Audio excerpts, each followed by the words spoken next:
1992년 4월 영국 런던 종교계의 노벨상이라고 불리는 시상식에서 90세의 한국 노목사가 마이크 앞에 섰습니다. 한국인 최초로 받는 그 상이었습니다. 전 세계가 그분의 첫 마디를 기다리고 있었습니다. 그가 마이크 앞에 서서 처음 꺼낸 한마디가 있습니다. 저는 죄인입니다. 일제시대에 신사참배한 죄인입니다. 47년 동안 공산주의 이데올로기와 가장 치열하게 싸워온 사람이 그 자리에서는 자기 자신과 싸우고 있었습니다. 한국교회 100년 역사에서 가장 빛나는 자리에 올라가 자신의 가장 부끄러운 일부터 꺼낸 사람이었습니다. 이분이 어떻게 그런 인생을 살아낼 수 있었을까요? 진리와 자유 거인들의 발자국 제8편. 한경직 목사는 1902년 12월 평안북도 평원군에서 태어났습니다. 정주 오산학교 시절 그는 민족교육자 이승훈 선생을 만났습니다. 한 세대 위의 학교 선배가 일사가구의 주기철 목사였습니다. 1925년 미국 프린스턴 신학교에서 공부를 마치고 1932년 신의주 제2교회 담임으로 부임합니다. 부임한 지 6년쯤 됐을 때 한국교회 전체에 큰 시련이 닥쳤습니다. 1938년 9월 조선 장로교는 일본 경찰의 총칼 앞에서 끝내 신사참배를 결의하고 맙니다. 그때 36세였던 신의주 목사 한경직도 끝까지 거부하지는 못했습니다. 자신이 책임지고 있던 교인들과 가족을 지키려는 굴복이었지만요. 그날 그의 가슴에는 평생 빠지지 않을 검은 못 하나가 박혔습니다. 1945년 8월 광복의 종이 울리던 그날 그가 가장 먼저 내린 결정은 모두를 놀라게 했습니다. 나는 더 이상 강단에 서지 않겠다. 신사참배한 사람이 어떻게 다시 주의 강단에 설 수 있겠는가? 동료 목사들이 만류했습니다. 그렇게 따지면 한국 교회 강단은 거의 다 비어야 합니다. 그는 그 못을 평생 가슴에 안은 채 결국 강단으로 돌아왔습니다. 오직 죄인의 자리에서만 그 자리를 지키겠다고 결단하면서요. 그런데 그 광복이 북녘의 신의주에는 또 다른 종소리를 함께 가지고 왔습니다.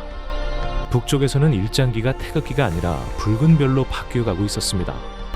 1945년 9월 그는 동료들과 함께 한국 최초의 기독교 정당을 세웁니다. 그러나 그해 11월 정당 사무실이 습격당하고 동료들이 살해당했습니다. 그는 그해 늦가을 홀로 38선을 넘었습니다. 다시는 어머니를 만나지 못할 그 길이었습니다. 1945년 12월 2일 서울의 한 적산가옥 영화의 추위 속에 모인 27명의 이북 피난민과 함께 첫 예배가 열렸습니다. 처음 이름은 배단위전도 교회, 훗날 우리가 아는 영락교회가 됩니다. 다시 강단에 선 그는 자신을 죄인이라고만 소개했습니다. 그러나 강단의 메시지만큼은 분명했습니다. 무신론 이데올로기는 사람을 만드신 하나님을 부정하는 가장 거대한 거짓 종교다. 그런데 그 강단에서 그는 단 한 번도 한 사람의 공산주의자도 인격적으로 정죄하지 않았습니다. 사상은 거짓될 수 있어도 사람은 영혼이기 때문이었습니다. 1950년 6월 25일 그가 평생 두려워했던 그 정권이 38선을 넘어왔습니다. 전쟁의 한복판에서 그가 선택한 길은 정치 권력도 보복의 칼날도 아니었습니다. 그가 잡은 손은 전쟁 고아들의 작은 손이었습니다. 영락 보리논이 거기서 시작됐습니다. 전쟁이 끝나고 1954년 한국 장로교는 1938년에 신사참배 결의를 공식적으로 회개합니다. 그 회개의 한복판에 한경직 목사가 있었습니다. 가장 먼저 가장 깊이 자기 죄를 고백하는 그 자리에 말입니다. 여기서 이런 의문이 들 수 있습니다. 굴복했던 한경직 목사는 결국 죄인이고 끝까지 거부한 주기철 목사만 의로운 것 아닌가? 한경직 목사 본인도 평생 그렇게 생각했습니다. 그런데 성경은 우리에게 다른 답을 들려줍니다. 성경은 한 제자의 이야기로 답합니다.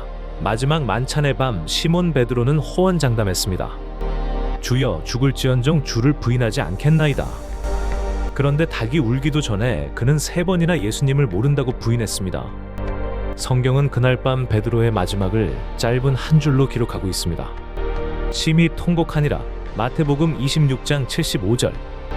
그러나 베드로의 이야기는 거기서 끝나지 않았습니다. 부활하신 예수님이 디베랴 호숫가에서 베드로를 다시 만나셨습니다. 그리고 3번을 물으십니다. 내가 나를 사랑하느냐? 3번의 부인이 있었던 바로 그 자리에서 정확히 3번의 사랑을 회복시키신 것입니다. 그리고 그렇게 부인했던 자에게 가장 큰 사명을 맡기십니다. 내 양을 먹이라. 요한복음 21장 17절. 이것이 하나님이 일하시는 방식입니다.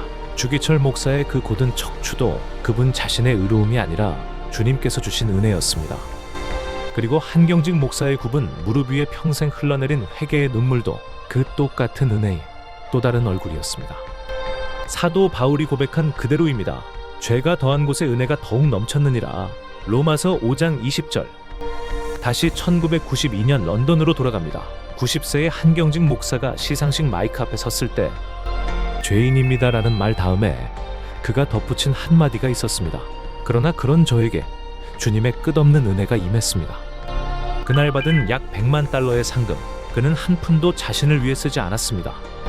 북한 동포 사역과 농어촌 교회 재건에 전액을 흘려보냈습니다. 2000년 4월 19일, 향년 97세로 그는 하나님의 부르심을 받았습니다. 그가 마지막까지 자신을 부른 이름은 한마디였습니다. 주의종, 그리고 죄인. 한경직 목사의 인생은 우리가 흔히 떠올리는 영웅의 모습과는 좀 다릅니다. 거인이란 한 번도 무너지지 않은 사람이 아니라 가장 부끄러웠던 자리에서 평생 다시 일어선 사람이라는 것, 그분의 삶이 우리에게 그렇게 말해줍니다. 여러분이 가장 숨기고 싶은 그 자리, 거기가 바로 하나님의 은혜가 가장 깊이 닿는 자리입니다. 베드로를 다시 일으키신 그분이, 한경직을 다시 세우신 그분이 오늘 영상을 보고 계신 여러분에게도 같은 질문을 건네십니다. 내가 나를 사랑하느냐? 오늘 이 거인의 발자국이 여러분 마음에 닿았다면 구독과 좋아요로 이 채널을 함께 지켜주세요. 또 한 사람의 거인이 우리 곁에 일어서는 그날까지 진리와 자유였습니다.